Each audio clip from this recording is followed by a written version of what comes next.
Hello students, good afternoon.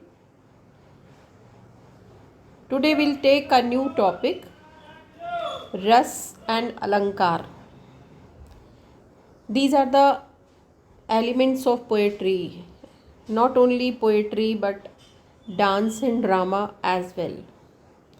Ras, if I simplify this term, so that is interest. We commonly use term interest. We don't have interest, we that is something not interesting, right? That is ras. And alankar, when a drama or act, right, is done differently. And you know that in drama dialogues are very important, right? And music, right, costume, props, these are very important, but dialogues are very very important. So that how beautifully you author writes drama, which is that dialogue which penetrates our mind is called, that is alankar. And how is it is possible? When author uses uh, different what we can say figurative language or figures of speech, right, through which impact creates, right? So here we are going to see what is ras and alankar in mixed language, hindi and english. In classical Indian poetics, particularly within the Sanskrit tradition, the understanding and application of ras and alankar are fundamental to appreciating and creating impactful poetry. So that for creating impactful poetry, two things are very important, ras and alankar. एक अच्छी कविता, right, जिसके जो बिना रस और अलंकार के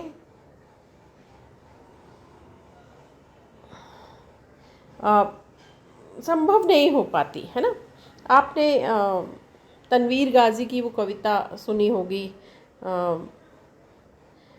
तू खुद की खोज में निकल, तू किस लिए, पिंक की कविता है वो ना, तू खुद की खोज में निकल। उसको आपने अगर अमिताभ बच्चन की आवाज़ में सुना होगा तो, है ना, तो वो बड़े इम्पैक्टफुली उसने बताया। एक लड़की के लिए है वो कि तनवीर गाजी ने लिखी है कि तू खुद की खोज में निकल, तू किस लिए हताश है, तू चल तेरे वजूद की समय को भी तलाश है। यहाँ मैं एक आधी स्टैंजा पढ़ के ये बताना चाह रही हूँ कि जैसे उसने क्या लिखा, जला के भस्म कर उसे जो क्रूरता का जाल है, तू आरती की लौ नहीं, तू क्रोध की मशाल है, तू खुद की खोज में निकल, तू किस लिए हताश है। तो आपको सुन के ही एक अलग जोश आ रहा होगा। तो that is impactful poetry which was recited by Amitabh Bachchan. Ultimately pink movie में ये कविता है ना, जिसको अमिताभ बच्चन ने रिसाइट किया है। उसके शब्दों में इतनी ताकत है, बहुत ज़्यादा। सिमिलरली आपने देखा होगा कि करीब करीब हर स्टूडेंट पढ़ता है, कोशिश करने वालों की कभी हार नहीं होती। तो उस कविता को भी अगर आप कोचिंग्स में वो कविता लिख के रखी जाती है ना, तो सोहन लाल द्विवेदी जी की एक कविता बड़ी ही बहुत ही ज़्यादा फेमस है कि नन्ही चींटी जब दाना लेकर चलती है, चढ़ती दीवारों पर 100 बार फिसलती है। अब आप सोचो, इससे ही आपको कितना जोश आता है, कितना विश्वास आता है। मन का विश्वास रगों में साहस भरता है, चढ़कर गिरना गिर कर चढ़ना ना करता है, आखिर उसकी मेहनत बेकार नहीं होती, कोशिश करने वालों की कभी हार नहीं होती। तो मैं तो बहुत नॉर्मल पढ़ के आपको बता रही हूँ, बट ये इन पोइट्री में एनर्जी है, इसमें ताकत है, and creating for that impact rasa and alankar are use, है ना। तो यही इसमें बताया है। चलिए, they are not merely ornamental but deeply interwoven with the emotional and aesthetic experience of literature. ये सिर्फ शब्दों का कमाल नहीं है, it's not only ornamental but deeply interwoven with emotion and aesthetic experience, and the sense of beauty is aesthetic, right? So that emotion and then beauty for particular place, particular situation, which is also important, and that create rasa. तो देखते हैं कि रस है क्या। रस को हिंदी में बोलते हैं संधि। द एस्थेटिक फ्लेवर, उसको ही एस्थेटिक फ्लेवर भी बोलते हैं, रस भी बोलते हैं। कहते हैं ना कि जैसे अगर आपने देखा होगा कि सबको आर्ट मूवी पसंद नहीं आती, लेकिन उसकी एक क्लास है, उसके एक अलग तरह के लोग हैं जो खादी पहनते हैं, जो आर्ट मूवीज़ देखते हैं, या वो डिफरेंट काइंड ऑफ फेलोज़ हैं। तो वो उनको कहते हैं कि एस्थेटिक फ्लेवर, उनको पता है कि इसमें क्या ब्यूटी है। जैसे शशि थरूर ने एक बार कहीं पर मैंने पढ़ा था कि बुक में एक स्टोरी लिखी थी जिसमें कॉलेज जॉबर है और वो मॉर्निंग वॉक जाता है, तो उसके शूज़ में पपी लिक करता है और उसके पीछे पीछे भागता है। तो उसको कोई इंटरेस्ट नहीं आता, कोई रस नहीं आता। लेकिन अगर शायद वही कोई पोएट या ऑथर या इस तरह का कोई यंग लड़का जो म्यूज़िक से या कुछ इस तरह का इंटरेस्ट रखता होगा, तो वो उस पर कुछ लिख देगा, क्योंकि वो उसकी इनोसेंसी है। तो डिपेंड्स। तो वही एस्थेटिक एक्सपीरियंस या ब्यूटी जो है वो क्रिएट्स रसा, उसी को कहते हैं एस्थेटिक फ्लेवर या इमोशनल एसेंस। रसा is arguably the most important concept in Indian aesthetics, specially in the context of poetry, drama and dance. मैंने बताया आपको कि पोएट्री के लिए भी रस बहुत ज़रूरी है, ड्रामा के लिए भी और डांस के लिए भी। रस नहीं आएगा, इंटरेस्ट नहीं आएगा तो कोई मतलब ही नहीं है, सब बेकार है। तो उसी को उन्होंने रस को ही कहा कि जूस, हम जूस निकालते हैं फल का, है ना। तो जूस पूरा फल का निचोड़ है, एसेंस कह सकते हैं, फ्लेवर कह सकते हैं, टेस्ट कह सकते हैं, दैट इज़ रस। पर पोएटिक्स की बात करें, in poetics it refers to the emotional और एस्थेटिक डिलाइट, जो आपको अंदर से छूता है, जो आपके इमोशंस को टच करती है, कोई भी पोएट्री, डांस या ड्रामा, दैट अ रीडर और ऑडियंस एक्सपीरियंसेस, जो आप पढ़ने में या आप देखने में फील करते हो when engaging with a work of art. It is the ultimate goal of any aesthetic artistic creation according to many Indian theorists. Ultimately, वो छोटी सी poem, it can be a two stanza poem, it can be very short drama, it can be a very large drama, big drama, it can be a beautiful dance, right? But if it touches your heart, that is authors or art artist's ultimate goal, that is successful drama or performance, right? So that is ultimate goal of they say that is they Indian theorists say that this is the ultimate goal, right? Now, how this theory is developed, origin and development, the concept of rasa is most extensively theorized in Bharat Muni's Natyashastra. Please take care. When this treaty was written, Bharat Muni had written Natyashastra. उन्होंने नाट्यशास्त्र या theory of drama he has written.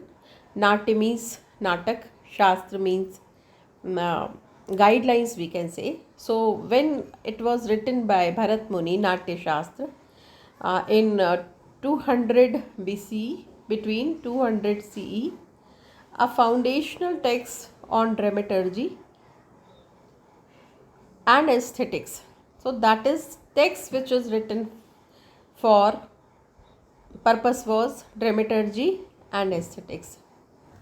Now, while originally applied to drama, its principles were later extended and refined for poetry, kavya. It was originally written for drama, but later on something changed, extended, and which was applicable for poetry also. Drama के लिए वो theory लिखी गई थी, Natyashastra was solely written for drama और for act performance, but later on it idea was extended and then it was applicable to kavya या poetry. Poetry के लिए भी यूज़ होता है उसको, उसके जो नॉर्म्स हैं, उसके गाइडलाइंस हैं नाट्यशास्त्र में, वो दोनों के लिए, काव्य के लिए भी और ड्रामा के लिए भी. Later, theorists like Abhinav Gupta, you have to remember all these names. Abhinav Gupta in 10th to 11th century, right? Further developed the Rasa theory, emphasizing the psychological and subjective experience of the connoisseur.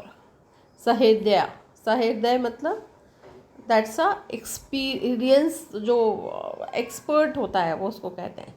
तो उन्होंने कुछ add किया इसमें, क्या, कौन से angle, psychological और subjective experiences of expert, कि उनको साइकोलॉजिकली क्या लगता है, तो उसमें फिर उन्होंने थोड़ा सा एडिट किया उनके टेक्स्ट को, नाट्यशास्त्र को डेवलप किया. किसने?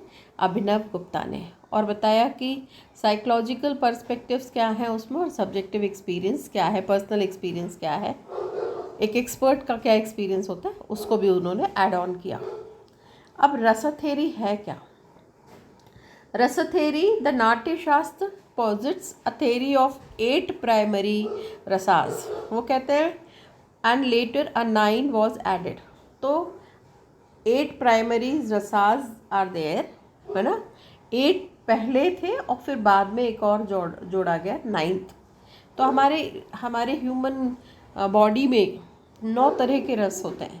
मतलब अगर एक ह्यूमन बीइंग है तो उसमें ये 9 रस तो होंगे. रस मतलब कुछ भाव है, कुछ फील है, वो सब में होता है. जैसे पहला श्रृंगार, जिसको इंग्लिश में एरोटिक या लव भी कहते हैं, है ना.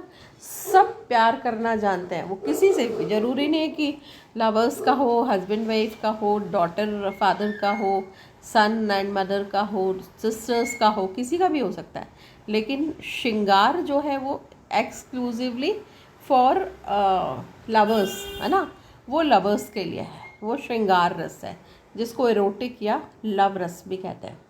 एसोसिएटेड विद ब्यूटी, कि किसी को देख के आपको अच्छा लग रहा है, अट्रैक्शन, किसी की पर्सनालिटी, ओवरऑल पर्सनालिटी को देख के आप अट्रैक्ट होते हो. रोमांस करने का मन करता है, लॉन्गिंग, है ना, उसको मिलने का, उसको पाने की चाह, यूनियन एंड सेपरेशन, और फिर मिलन और सेपरेशन.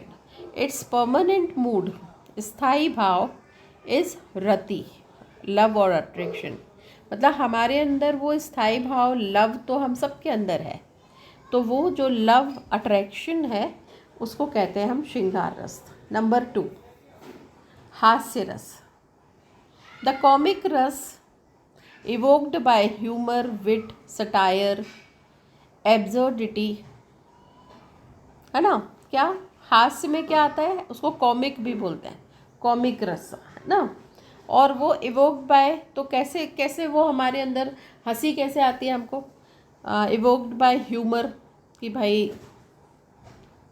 कोई जोक क्रैक कर रहा है ना. विट, कभी कोई सरकाजम, सरकास्टिक, सटायर, है ना. Absurdity, something unusual, unique, weird. तो जब ऐसा कुछ होता है तो हमें हंसी आती है. इट्स स्थायी भाव, उसका स्थायी भाव क्या है, लाफ्टर. जैसे कि लव का श्रृंगार का स्थायी भाव लव है, और हास्य का स्थायी भाव लाफ्टर है, कि अगर आपको हास्य मतलब हंसी तो आएगी ही, है ना. तीसरा है करुणा, द पैथेटिक कंपैशनेट रस, कि अगर हमको किसी के ऊपर दया आ रही है ना, तो that is Karuna. Arises from sorrow, grief, tragedy, separation, loss. ये कैसे आता है किसी अभी अहमदाबाद ट्रेजेडी हमने देखी, तो उसमें कितने छोटे बच्चे से लेके बूढ़े लोग तक थे, एल्डरली पीपल भी थे, कितने लोगों का फैमिली डिस्टर्ब हुई, है ना। तो वो लाइफ में बहुत हैप्पी भी होंगे कुछ लोग जिन्होंने कभी दुख देखा ही नहीं, पर अब देखा, तो सॉरो हो सकता है, ग्रीफ हो सकता है, ट्रेजेडी हो सकती है, सेपरेशन, कितने लोग उसमें जा रहे थे, जो लंदन जा रहे थे, पता नहीं लौटते कब लौटते, दैट इज़ सेपरेशन, लॉस कितने लोगों का हुआ उसमें, है ना। इसका स्थायी भाव है शोक, और ये हमारे सबके हमारे को फील होता है। अगर हमने, ऐसा नहीं होता कि हम बहुत जल्दी भूल जाते हैं या नॉर्मल हो जाते हैं, हो ही नहीं सकता, क्योंकि वी आर ह्यूमन बीइंग। तो करुणा का स्थायी भाव क्या है? शोक। तो एक शोक है, एक ग्रीफ है, मन में एक उदासी है, वो इसका स्थायी भाव है। नेक्स्ट है रौद्र, गुस्सा आना, द फ्यूरियस और रेथफुल रस, है ना। फ्यूरियस और रेथफुल, बहुत ज़्यादा क्रोधित होना, एक नॉर्मल गुस्सा, एक क्रोधित होना, जनरेटेड बाय एंगर, है ना, जब आपको गुस्सा आ गया, इंडिग्नेशन, फिर रिवेंज, बदला लेना, है ना, और क्रूएल्टी, या आप किसी के साथ क्रूएल्टी करते हो या आपके साथ कोई क्रूएल्टी करता है, तो हमको फिर ये हमारे भाव आते हैं, है ना। तो इसका स्थायी भाव है दैट इज़ इसका स्थायी भाव है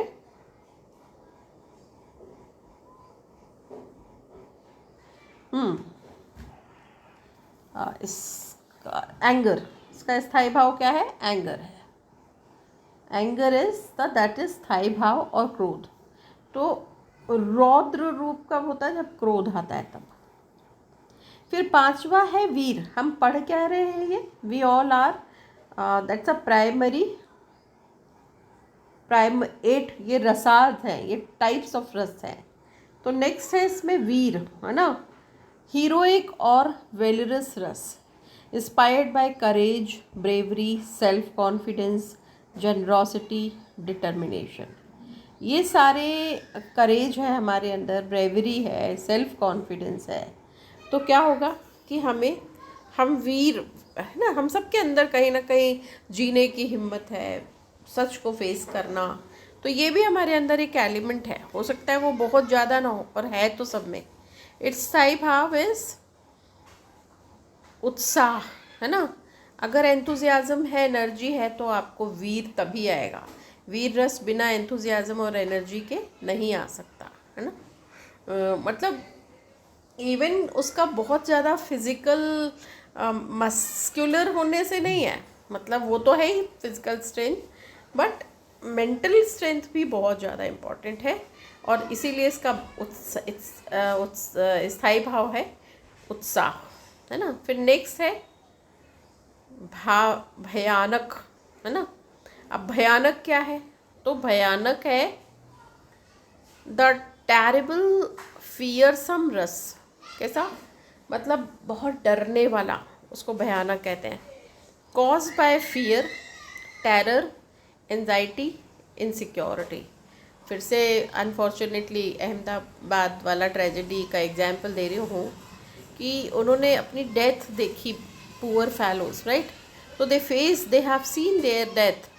तो कॉज्ड बाय फियर, बहुत ज़्यादा डर, टेरर, है ना, और टेररिस्ट अटैक जो हुआ कश्मीर में, हम वो भी देख सकते हैं कि वहाँ भी उन्होंने बहुत भयानक वाला वो देखा, सीन देखा। तो एंजाइटी और इनसिक्योरिटी, और इसका स्थायी भाव है फियर, है ना, कि ये सब फियर से आता है। हम सब के ह्यूमन बॉडी में फियर भी एक एलिमेंट है। फिर सातवां है विभत्स। विभत्स मतलब दैट इज ऑडियस और डिस्गस्टिंग रस, है ना, मतलब हेट करना, बुरी तरह हेट करना, उसको कहते हैं विभत्स। अराइजेस फ्रॉम रिवल्शन, रिपल्शन, अगलीनेस, किसी के अगेंस्ट जाना, इस रिपल्शन, है ना। तो फिर आपके अंदर वो विभत्स, हमारे अंदर विभत्स रस उत्पन्न होता है, जिसका स्थायी भाव है डिस्गस्ट। उसके बाद है 8वां अद्भुत, वंडर। हमको सबको बहुत सारी चीज़ें देख के आशा, अच्छा ऐसा हुआ, तो दैट इज़ वंडरस, अमेजिंग, रस। हम सब किसी ना किसी बात पे लाइफ में अमेज होते हैं, है ना। इवोक्ड बाय वंडर, सरप्राइज, कभी कभी सरप्राइज मिलता है, ऑ, है ना, ऑ एक तरह का आश्चर्यजनक चीज़ें, स्टॉनिशमेंट। स्थाई भाव इज वंडर। अगर आपने कभी देखा नहीं है लाइफ में, इमेजिन नहीं किया, और हमारे आउट ऑफ इमेजिनेशन कुछ होता है, वो होता है वंडर, एंड उस रस को कहा जाता है अद्भुत रस। और 9th बाद में जोड़ा गया शांत, ट्रैंक्विल और पीस रस। शांत रहना भी एक रस है। Added later often attributed to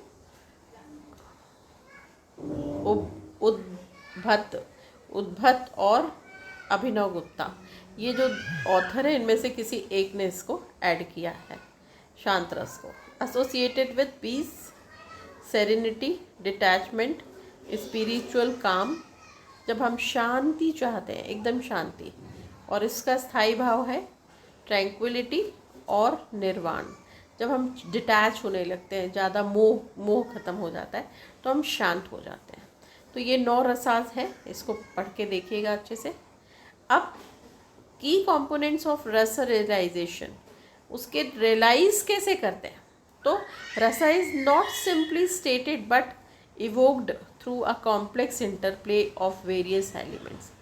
for a rasa to be experienced, specific condition must be met. ऐसा नहीं कि पढ़ के आपको रसा आपके मन में अलग अलग, अभी भी है, डर है, सब है, पर अभी मुझे कोई डर नहीं लग रहा है ना। लेकिन परसों जब सोनम वो जो ट्रेजेडी हुई अभी, मर्डर वाला, नहीं मिली, तो डर लग रहा था सराउंडिंग में भी कि लोग कैसे हैं, कैसे, क्या ट्रैफिकिंग है, क्या ये है। तो हमारे अंदर सारे एलिमेंट्स हैं, लेकिन वो समय के साथ, सिचुएशन के साथ अराइज होते हैं। तो स्थायी भाव क्या है। स्थायी भाव इज परमानेंट मूड और डोमिनेंट इमोशन, जो हमारे सबके अंदर है एक डोमिनेंट इमोशन, पर these are the deep seated, पर वो कहीं अंदर है, जो समय के साथ निकलता है। Latent emotional states in human beings, और वो छुपा हुआ है हमारे अंदर, पर है हमारे अंदर। That are awakened and transformed into rasa, और वो रस के फॉर्म में बाहर आता है। ईच रसा हैज़ करस्पॉन्डिंग स्थायी भाव, और हर रस किससे हम मतलब के साथ आता है, स्थायी भाव, वो हम सबके अंदर है, तो उसको स्थायी भाव कहते हैं। और विभाव क्या है, डिटर्मिनेंट और एक्सीटेंट्स, है ना। दीज आर द कॉजेज और stimuli that generate the emotion, जो इमोशंस को जनरेट करती है। आलंबन विभाव क्या है, द बेसिक और प्राइमरी डिटर्मिनेंट, द पर्सन और object with respect to whom the emotion is experienced। For example beloved in shringar, कि जब हमारा पार्टनर हमको मिलता है जिसको हम पसंद करते हैं, तो हमारे अंदर श्रृंगार या लव मेकिंग वाला फील आता है, प्यार करने का मन करता है, उसको कहते हैं आलंबन विभाव। फिर है उद्दीपन विभाव। उद्दीपन, द एनहांसिंग और excitant determinant, the surrounding circumstances, environment और quality that intensify the emotions. Moonlight, है ना, अभी बारिश चल रही है, अचानक बारिश का मौसम होता है, तो या तो वो है, रेनी सीज़न है, मूनलाइट नाइट है, फ्रेगनेंट ब्रीजेस है, ठंडी हवा है, ये हमारे अंदर जो फील है उसको प्रोवोक करती है ना। उल्टा भी होता है, किसी के हार्श वर्ड्स हमारे लिए कहे हुए, किसी ने हमको कुछ कह दिया, तो भी हमारे अंदर एक वो होता है, वेपन्स को देख के हमारे अंदर डर या कोई भी इस तरह का जो भाव है, उसको कहते हैं उद्दीपन विभाव। अब है अनुभाव, कॉन्सिक्वेंस और insurance. These are the external physical manifestations और expressions of emotions, blushing, trembling, glances in shringar, or clenched fist, और furrowed ब्रोज इन रुद्रा। कैसे? ब्लशिंग, अचानक से आप बहुत कॉन्शियस हो जाते तो होठ आपके गाल पिंक हो जाते हैं, है ना, शर्म के मारे, तो दैट इज़ ब्लशिंग, इसको अनुभाव कहते हैं। ट्रैम्बलिंग, अचानक कपकपाहट होना, है ना। फिर ग्लैंसेस इन श्रृंगार, हमने किसी को प्यार करते देखा कुछ अगर, तो आपको भी वैसा फील हो रहा है। क्लैंच फीस्ट, मुट्ठी बांध कर अचानक खूब डर लग रहा है तो हमारी मुट्ठियाँ अपने आप बंध जाती हैं कई बार। फिर फरोड ब्रोज, और कभी कभी हम करते हैं अच्छा तो हमारी ऐसे भौएं चढ़ जाती हैं, उसको कह रुद्र, गुस्से में नहीं तो कहते हैं ना ऐसे भौएं चढ़ाना, ये इसको कहते हैं अनुभाव। और फिर है व्याभिचारी भाव। व्याभिचारी भाव मतलब कि संचारी भाव भी बोलते हैं, ट्रांजिटरी और संचारी emotions, these are fleeting subordinate emotions that accompany, support and nourish the स्थाई भाव। तो ये जो है व्याभिचारी, ये स्थाई भाव, making it richer and more varied. There are 33 such emotions: anxiety, joy, right, despair, courage, laziness, shame, etc. They are like waves that rise and fall. ये हमको टाइम टाइम पे आते रहते हैं, कभी गुस्सा आता है, कभी हम शांत हो जाते हैं, कभी हमें लव होता है, कभी लेजीनेस फील होती है, कभी करेज होते हैं, कभी हम डिस्करेज होते हैं। These are the temporary phases of life. फिर स्थाई भाव। स्थाई भाव क्या है? इनवॉलेंटरीली और इनबॉर्न इमोशंस, जो बाय बर्थ आते हैं। These are 8 involuntary physiological reaction that are beyond conscious control, जो हमारे कंट्रोल में है ही नहीं। कहते हैं अरे भूल जाओ, लेकिन कंट्रोल में नहीं है, वो हमारे अंदर से आता है। अराइजिंग डायरेक्टली फ्रॉम स्थाई भाव, क्योंकि वो अंदर है, वो स्थाई भाव है ना। तो जैसे कि इस पर फिर पर्सपिट्रेशन, तो पसीना आ जाना अचानक, है ना। फिर हॉरिपिलेशन, डर लग जाना, चोकिंग, गले से आवाज़ नहीं निकलना, ट्रैवलिंग, कपकपाने लगना, ठीक है। चेंज ऑफ कलर, अच्छा मूड है एकदम से फेस चेंज होना, वीपिंग, रोने लगना, फेंटिंग, है ना। ये सारे भाव, इनको कहते हैं सत्विका भाव। अभी मैं इसको रिटन में भी दूसरा एक वीडियो बनाऊंगी, तो उसमें थोड़ा सा पहले इसको समझ लो, फिर उसमें आपको और इजी हो जाएगा। अब प्रोसेस ऑफ रस एक्सपीरियंस कहाँ से आता है? तो in aesthetic experience of rasa is often describe as the process of tasting और savouring when a poet skilfully combines vibhav, anubhav, sanchari भाव, they trigger the corresponding स्थाई भाव इन सहृदय, है ना।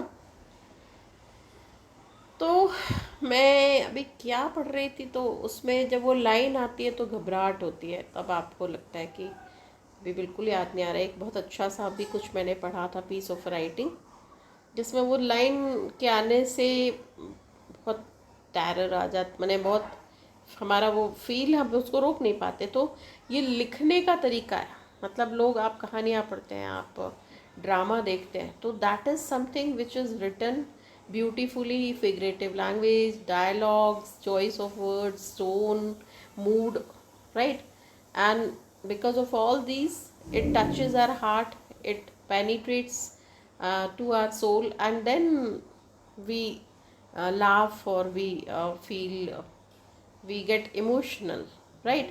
This awakened स्थाई भाव purified from personal attachment, क्योंकि हम किसी से पर्सनली अटैच हैं, और जनरलाइज्ड, है ना, transforms into rasa, leading to an impersonal blissful aesthetic delight.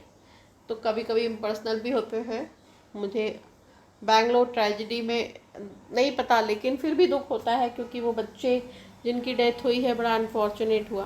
तो ये भी एक तरह का ये जो है दैट इज़ प्रोसेस ऑफ रस एक्सपीरियंस, है ना। And it is ट्रांजेंट experience distinct from ordinary emotions. ये ट्रांजेंट है, पर ये ट्रांजेंडेंट तो है ही, लेकिन ऑर्डिनरी इमोशंस भी हैं। दूसरा पार्ट मैं बनाती हूँ अभी, वो है दैट इज़ अलंकार। तो अभी in next video I'm going to make next that is alankar. Okay, thank you.